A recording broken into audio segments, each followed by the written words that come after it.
최근 전세 사기 피해자가 늘어나고 있습니다. 특히 서민 피해가 집중되고 있는데요. 전세 사기 피해를 막을 방법은 없는지, 전세 계약 시 주의사항은 어떤 것들이 있는지, 그 외 주요 사건 소식까지 이승훈 변호사와 함께 짚어보겠습니다. 안녕하십니까? 안녕하세요. 네, 최근에 전세 사기로 피해를 보는 사람들이 늘어나고 있습니다. 특히 이제 서민층에 집중이 되고 2030 세대까지 피해가 급증하고 있는데 지금 전세 사기 실태는 어떻습니까? 사실 이제 변호사마다 전문 분야를 가질 수가 있는데 네. 저 같은 경우에는 부동산하고 형사예요. 이 두 개를 합치면 이제 부동산 사기가 되거든요. 네. 그러다 보니까 정말 많은 분들이 실제로 저를 찾아와서 이 전세 사기의 피해를 호소하고 있어요. 실제로 집계된 수치를 보더라도 네. 3년 동안 1,351명에 이른다고 하고 이거는 고소한 사람만 이렇게 될 테니까 실제 피해자는 훨씬 더 많을 것 같고요. 올해 상반기에 미반환된 보증금만 해도 3,400억 원에 이른다고 해요. 이것도 역대 최대라고 하고요. 또 하나 말씀드리고 싶은 거는 아파트라든지 네. 단독주택 같은 경우에는 이게 금액도 크고 그리고 보호할 수 있는 장치도 충분히 마련돼 있다 보니까 이 부분에 대해서는 전세 사기가 많지 않은데 대부분 다세대 주택, 다가구 주택, 빌라 이런 것에 피해가 집중이 돼 있습니다. 그러다 보니까 보증금 5천만 원 이하의 서민 피해자가 전체 64%를 차지하고 있어서 문제가 더욱 심각하다고 하겠습니다. 네, 그래프를 보더라도 지금 3년간 굉장히 급격하게 증가한 수치를 확인할 수가 있는데 최근에 세모녀 전세 사기 사건도 있었고요. 경찰청에서는 전세 사기 수사본부를 설치하고 본격적인 대응에 나섰는데 이 피해를 줄이기 위해서는 그 사기 유형에 대해서도 좀 알아야 될 것 같거든요. 그렇죠. 네. 그래서 정말 많은 유형이 있지만 대표적인 거 몇 가지로 오늘 좀 설명드리려고 해요. 일단 방금 잘 말씀 주셨죠. 세모녀 사기 사건처럼 다세대나 다가구 주택, 빌라 이런 것에 대한 사기가 많이 일어나고 있는데 네. 첫 번째는 등기부 등본에 나와 있지 않은 선순위 보증금이 있다든지 아니면 이게 사실 아파트와 달리 시세 파악이 어려워요. 빌라나 다가구 같은 경우에는. 그래서 전세 보증금이 매매 시세에 비해서 훨씬 비싼 거죠. 일명 깡통 전세라고 하는 네. 이런 곳에 있다 보니까 나중에 여기에 경매가 들어오든지 하면 내 보증금을 보전받지 못하는 이런 경우가 생겨서 이게 가장 많은 유형이고요. 두 번째 유형을 소개시켜드리고 싶은 것은 전세라고 속이고 사실은 월세 계약을 하는 거예요. 그래서 집주인한테는 월세다라고 예. 얘기를 하고 임차인한테는 전세다라고 얘기해서 공인중개사가 가운데서 돈을 가로채는 유형입니다. 이거 같은 경우에도 참 많이 발생을 하고 있고요. 또 하나는 집주인이 전입신고를 하는 날, 보통 잔금을 치르고 입주하는 날 전입신고를 하게 되거든요. 네. 그날 몰래 대출을 일으키는 거예요. 그래서 근저당권 설정을 하면 대출일과 전입신고일이 겹치는 경우에는 대출이 우선을 하게 됩니다. 예. 그래서 결국 나중에 내 전세 보증금 다 돌려받지 못하는 경우가 있고요. 마지막으로 말씀드리고 싶은 것은 신탁이 껴있는 경우예요. 사실 신탁이라 그러면 법적으로 좀 어려운 개념이기 때문에 일반 대중 같은 경우에는 이게 대체 무엇인지 잘 몰라서 공인중개사 말만 믿고 안전하다, 괜찮다라는 말을 믿고 덜컥 계약을 체결하는 경우가 있는데 사실 신탁이 껴있는 경우에는 모든 처분 권한이 신탁사한테 있지 집주인한테 있지가 않아요. 네. 그걸 모르고 집주인하고 계약을 하고 집주인에게 보증금을 입금을 하면 나중에 낭패가 될 수 있습니다. 전세 계약 당일에 임대인이 바뀌는 그런 유형도 있더라고. 이건 어떤 거예요? 전세 계약을 체결했는데 어느 날 집주인이 갑자기 바뀐 거예요. 네. 바뀌었는데 이 집주인이 제대로 된 사람이 아니라 예를 들어서 국세가 체납이 많이 돼 있다라든지 아니면 이와 비슷한 오피스텔이나 빌라를 많이 가지고 있어서 결국 자력이 없어서 결국에는 모든 게 경매로 넘어가는 경우에 네. 보통 이제 잘 알고 계시든지 대항력을 갖추고 있고 전입신고가 되어 있으면 제 전세 보증금을 보통은 우선순위로 돼 있잖아요. 예. 근데 이것보다 더 우선순위가 돼 있는 국세나 체납 세금이 있는 경우에는 그것부터 빠지게 되는 거죠. 그래서 결국에는 애초에 예상하지 못한 피해를 입게 되는 구조입니다. 네, 그러니까 사기 피해를 막기 위해서는 이제 잘 알아보고 해야 될 것 같은데 이제 정부가 법적으로도 제도를 마련하기도 했지만 이게 자세히 살펴보면 굉장히 복잡하더라고요. 그렇죠. 그리고 이런 부분을 악용을 해서 사기 수법도 굉장히 많잖아요. 맞습니다. 이런 부분은 어떻게 해야 될까요? 그래서 전세 사기 방지를 사실 100% 방지하는 방법이라는 건 쉽지 않은데요. 네. 그래도 염두에 두시면 도움이 될 만한 방법들 몇 가지를 좀 알려드리려고 해요. 일단 첫 번째는 가장 안전한 방법입니다. 바로 네. 전세 보증보험을 가입하는 것이죠. 이것은 전세보증보험은 간단히 말해서 뭐 사고가 터지든 아니 뭐 사기가 생기든 이유 막론하고 결국 내가 전세보증금을 반환하지 못하는 경우에 보증회사에서 보증금을 대신 주는 거예요. 네. 그래서 제일 안전하다고 할 수 있겠죠. 하지만 이 경우에는 가입하는 절차가 까다롭고 조건도 까다로워요.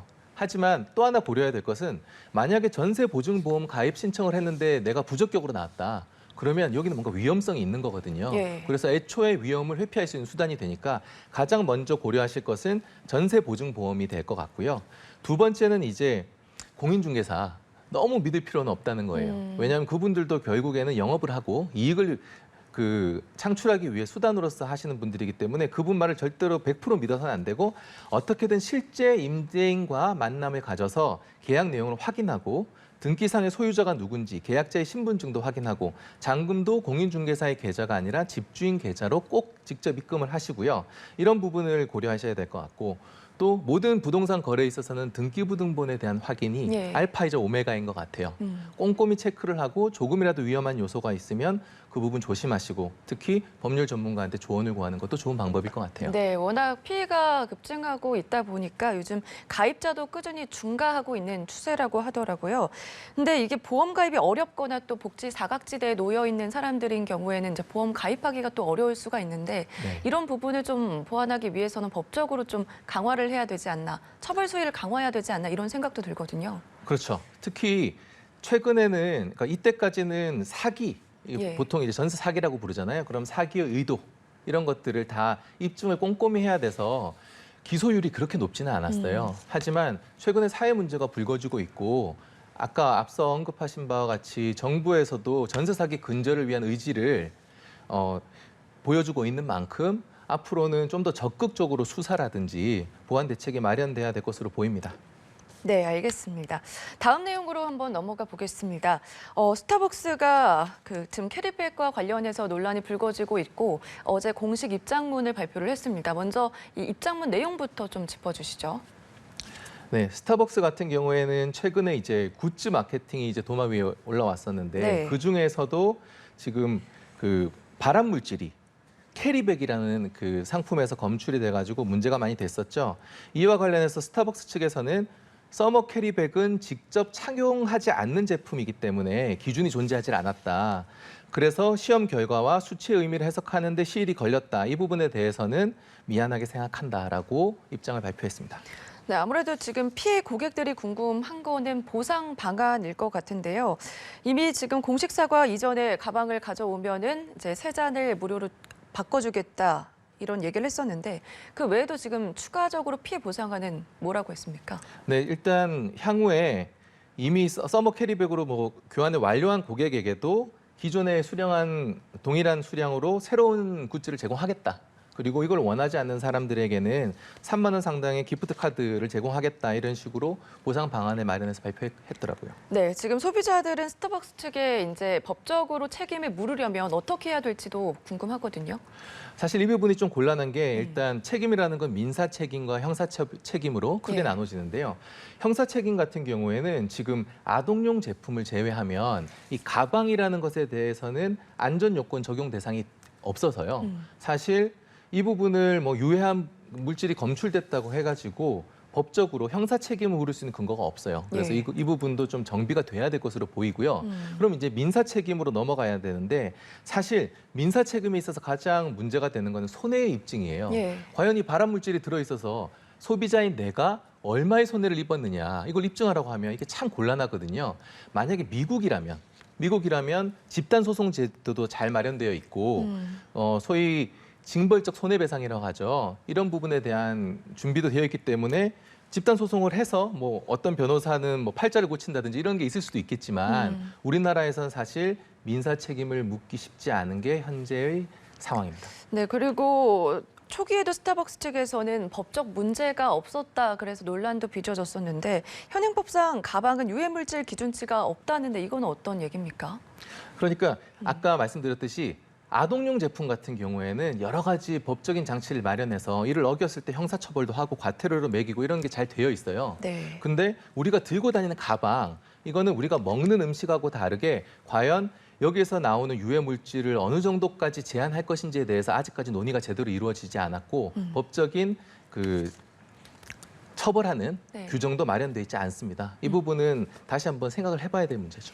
지금 스타벅스 측에서는 보상안과 그리고 사과문을 공식 입장을 발표를 했긴 했지만 시민단체와 소비자들 입장에서는 지금 맞듣지 않은 반응을 보이고 있는데 시민단체에서는 가스라이팅 보상이다 이런 취지의 입장문을 냈고요. 그리고 소비자는 로열티 보상률이 현저히 떨어진다 그런 반응도 보이고 있거든요. 결국에 보상안도 스타벅스를 강제로 이용하게끔 하는 거 아니냐 그런 불만도 표출이 되고 있는 상황인데 아무래도 소비자들 입장에서는 재발 방지 차원에서 체계적인 시스템에 대한 보완책을 원하고 있는 거겠죠. 그렇죠. 사실 방금 말씀 주신 바와 같이 다시 한 번 더 스타벅스를 재이용하게 하는 시스템이 과연 제대로 된 페널티냐에 대해서는 예. 모두가 다 이제 공감하고 의문을 가질 수 있을 것 같아요. 그래서 이 부분과 관련해서는 단순히 스타벅스의 자정의 노력을 기대할 것이 아니라 정부라든지 입법적인 측면을 마련해서 일벌백계라고 하죠. 이만큼 잘못했고 손해가 어느 정도인지 입증이 되지 않았더라도 이에 대해서 선제적으로 손해배상 책임을 물어서 결국 이윤을 추구로 하는 회사 같은 경우에는 손해배상으로 결국 제재하는 수밖에 없을 것 같아요. 네, 이번 사태로 인해서 다시 한번 도마 위에 올랐는데 이전에 종이 빨대에서 화학물질 논란도 있었고요. 또 샌드위치와 관련해서 부실하다 이런 논란도 있었거든요.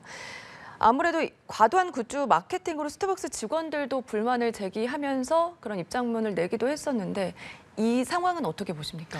일단 그 스타벅스 같은 경우에는 애초에 그 시도는 참신한 시도가 있었어요. 뭐냐면 거기서 일하는 직원들은 다 아르바이트생이 아니에요. 전원 정직원이거든요. 그래서 연차가 쌓이면 진급도 할 수 있고 제대로 된 보상이나 여러 가지들을 가능하다라고 해서 처음에 상당히 선호를 받았고 지금도 취업하기 위해서는 그 좁은 터널을 그 바늘구멍을 통과해야 될 정도로 경쟁도 높은데요. 하지만 실상 같은 경우에는 그리 높지 않은 임금 그리고 과도한 그 업무 과중으로 인해서 여러 가지 문제가 있고 실제로 십시일반으로 스타벅스 직원들이 익명으로 돈을 모아서 트럭 시위를 하기도 했었어요. 결국에는 이런 굿즈 마케팅 같은 경우에는 아마 경험해 보신 분들도 있으실 텐데 네. 구하기 위해서는 새벽부터 줄을 서야 된다라든지 맞아요. 또 정말 많은 사람들이 이 제품 있습니까라고 전화를 문의로 하기도 하고 또 제가 실제로 보기도 했는데 17잔의 음료를 먹어야 이 굿즈를 준다는 이유로 17잔을 그냥 시켜서 버려요. 음료는 버리고 그리고 그 굿즈는 나중에 온라인에서 팔고 예. 그래도 돈이 남으니까 이런 문제가 있는데 이게 다 직원들에게 너무 과중이 된단 말이죠. 예. 그 외에도 샌드위치 내용물이 부실하다라든지 아니면 종이 빨대에서 휘발성 화학 물질 냄새가 난다라든지 여러 가지 문제가 있기 때문에 최근에 스타벅스는 현재 상황을 23년 만에 절박한 위기라고 규정을 하고 네. 나름대로 대책 마련에 고심하고 있다고 합니다. 네, 내부적으로도 좀 규정이 필요해 보일 것 같습니다. 다음 소식도 넘어가 보겠습니다. 내기 골프로 수천만 원 사기친 일당이 경찰에 붙잡혔거든요. 근데 사기 수법을 보면 마약까지 이용을 했더라고요. 이 내용 말씀해 주시죠. 네, 최근에 내기 골프로 수천만 원을 가로챈 일당이 이제 검거가 됐는데 내용을 살펴보면 10년 지기 친구가 가해자예요. 네. 그래서 자신의 친구에게 내기 골프를 통해 가지고 돈을 빼앗았는데 그 과정에서 그 피해자의 원래 골프 실력을 발휘하지 못하게 하려고 커피에 약을 타서 먹여서 제대로 움직이지도 못하게 제대로 골프를 못 치게 했는데 그때 먹인 약이 로라제팜이라고 예. 마약류 신경 안정제에 해당한다고 합니다. 그래서 이 부분이 지금 문제가 됐고요. 사실 이와 같은 사기 골프, 사기 도박 건이 수년 전부터 계속돼 왔어요. 근데 오히려 이 사건의 피해자 같은 경우에는 저 같은 입장에서 운이 좋은 편이라고 할 수 있을 것 같아요. 왜냐하면 여기서는 지금 5,500만 원이었잖아요. 네. 저는 수억 원대의 사기 사건도 정말 많이 봤거든요. 근데 검거를 하지 못한 게 일단 이분 같은 경우는 몸이 좀 이상하다고 느끼니까 바로 경찰에 신고를 해서 혈액 검사를 했단 말이에요. 네. 며칠만 지나면 이제 안 나오니까. 그래서 조금 신고가 늦어져도 밝혀내지 못하고. 모르고 넘어가는 경우도 그렇죠. 있네요. 그리고 의심은 되지만 모르고 넘어가고 심지어 이 경우엔 CCTV에 약 타는 장면이 포착이 돼서 다행이지. 예. 만약에 검출이 되더라도 내가 안 넣었다.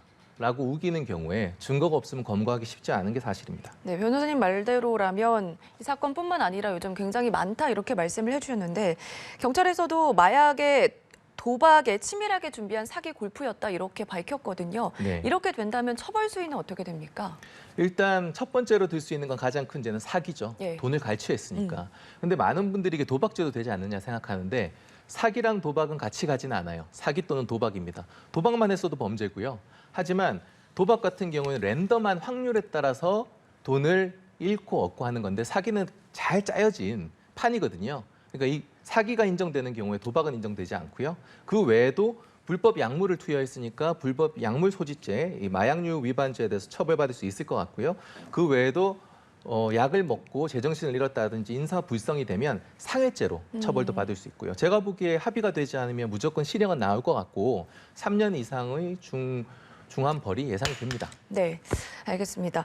마약과 관련된 지금 범죄가 계속 증가하고 있는 상황인데 이달 초에도 강남 유흥주점에서 마약 관련 사건이 있었잖아요. 여성 종업원이 사망을 했고 남성 손님도 사망을 했습니다. 그리고 그 차량에서는 2천여 명분의 마약류가 검출이 되기도 했는데 지금 이 마약을 유통한 일당이 검거가 됐다면서요? 맞습니다. 최근에 강남의 한 유흥지점에서 손님이 준 술을 받아 먹은 30대 여성 종업원도 사망을 하고 또 그 술을 같이 먹었던 20대 남성도 결국에는 운전을 하다 사고를 내고 다음 날 사망을 했거든요. 그래서 이게 마약과 관련한 사건이 아닌지 추적하는 과정에서 결국 마약 공급책 6명이 검거가 됐고 예. 이들로부터 필로폰과 데머로 추정되는 물질 370g 그리고 엑스터시 추정 물질 600정, 주사기 수백 개가 압수됐다고 합니다. 그럼 지금 4천 명분이 지금 나온 거네요. 어떻게 그렇죠. 보면은. 네, 이들에 대한 사전 구속영장 심사는 내일 열릴 예정인데 해당 사건 경위에 대해서 추가로 또 밝혀진 내용은 뭐가 있습니까? 그 외에도 당시 술자리가 2사람만 있었던 건 아니고 예. 추가로 4명이 더 있었다고 하는데 이들에 대해서도 소변 검사를 다 진행했다고 해요. 그래서 다행히 이 4사람에 대해서는 음성이라는 답변을 받았고요. 그리고 지금 현재까지 추정하기로는 20대 남성 그 손님 그리고 여종업원 2사람 다 마약류 추정 물질을 과다 투여해서 사망한 게 아닌가 추정을 하고 있는데 아직까지 이게 정확히 밝혀지진 않아서 국과수의 정밀 검사 결과를 기다리고 있다고 합니다. 네, 경찰 관계자도 마약이 어떤 방식으로 유통이 됐는지 정확히 파악이 필요하다 이렇게 언급을 했는데 지금 보니까 계속해서 마약 밀반입은 증가율은 계속해서 늘고 있는 상황이고요. 연령대도 굉장히 낮아졌더라고요.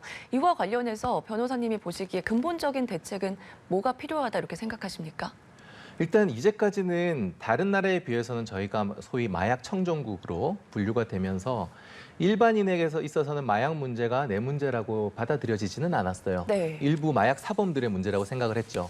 하지만 방금 잘 얘기해 주신 바와 같이 펜타닐이라는 비교적 상대적으로 저렴하고 예. 구하기도 쉬운데 그 중독성은 엄청나게 강한 마약이 국내 유입이 되면서 저연령층이 마약에 별다른 고민도 없이 마약을 접하는 사례가 최근에 너무 급속도로 늘고 있어요. 이 부분에 대한 경각심은 우리가 뭐 수사기관을 통해서든 아니면 학교 교육을 통해서든 아니면 방송이나 언론을 통해서든 분명히 알릴 필요가 있다고 생각이 됩니다. 네, 알겠습니다. 오늘 여기까지 짚어보겠습니다. 지금까지 이승훈 변호사와 함께했습니다. 고맙습니다. 고맙습니다.